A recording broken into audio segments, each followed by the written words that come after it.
From new Russia probe developments to the president's announcement of a historic Israel-UAE deal, a lot to discuss with my next guest, Georgia Congressman Doug Collins, former congressman, and candidate Darrell Issa, both on the ballot this November. Congressman Collins, I'm going to start with you first, and then I'm going to go to former Congressman Issa. Significant developments, Congressman Collins, in the Durham investigation, the first real indictment that connects with the Russia investigation, where an attorney by the name of Klein-Smith has pled guilty to altering documents that were used to spy on the Trump campaign. He apparently made it easy then for Comey, McCabe, and Strzok to find out what was going on in the Trump campaign. This is the first indictment. Number one, do you expect that there will be more? Yes, I do, Jeanine. I think we're going to see more. And remember, this is not a low-ranking official. He had a big part. He was the enabler for what all that we saw going on, because he changed the documents and then presented it to the FISA courts, which allowed them to spy on an American citizen, Carter Page. Right, right.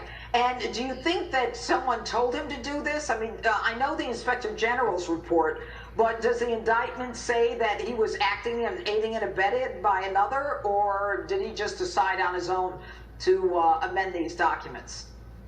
Well, I think you're going to see a whole lot come out of this, and with him being the first one, there may be others that he is now helping with that could see the whole cabal come down. Because, Jane, this has not been one person. This has been a whole group of them. Even Klein-Smith had texts talking about Viva la Resistance and liberation. They were all in this together. They hated the president. They hate him as a candidate. They hate him as a president. And they were all in this together. McCabe and Comey and Strzok and Page, all of them, all the way up the line. We saw it in the Flynn case, and now we see it here. This should be the first domino falling.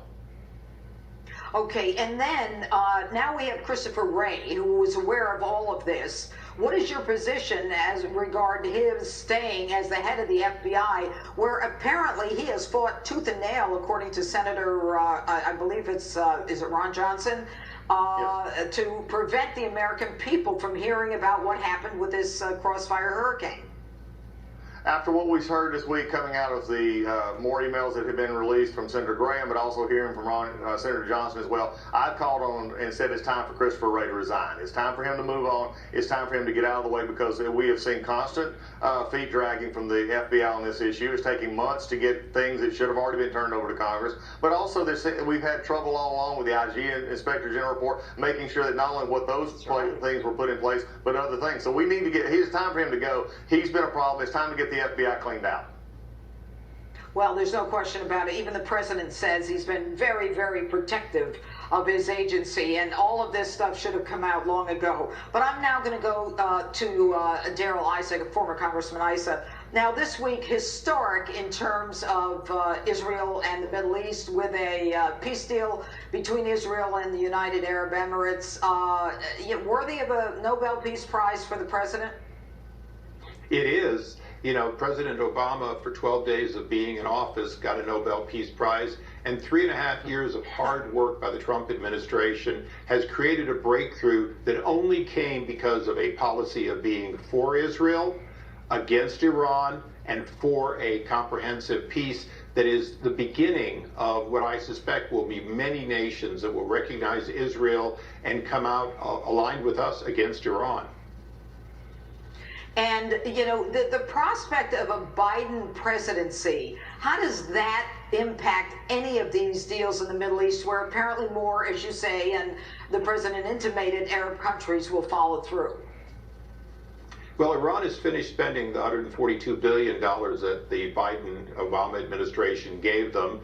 They've used it to support terrorism and Hezbollah and other terrorist organizations, and to continue to undermine peace. So if they get back in, and if you go back to what even his friends say, Biden has always been on the wrong side of every international decision, then what we're going to do is go the wrong way, undermine peace and security in the region, just as we did during that administration. There's no question that we now know the right track is the track that President Trump explored, standing by our ally, asking others to join, and now seeing the fruit of that work. Not only is it's Peace Prize worthy, but in fact, it's going to be repeated.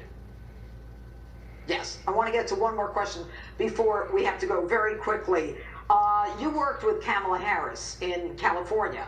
My understanding is that when the police reform deal was on the table, that Senator Tim Scott had written that there was some resistance from her. Can you comment on that? Absolutely would not negotiate with Senator Scott. I know Tim. I served with him in the House. And in fact, this is the reason I supported her opponent, another Democrat, in the general election a few years ago, is that she's been in the pocket of the wrong side for a long time. She's no moderate, and we've seen that. And she will, in fact, be to the left of Biden if they become a team. Interesting. All right. Congressman Collins and former Congressman and Congressman-to-be Darrell Issa, thanks so much for being with us tonight.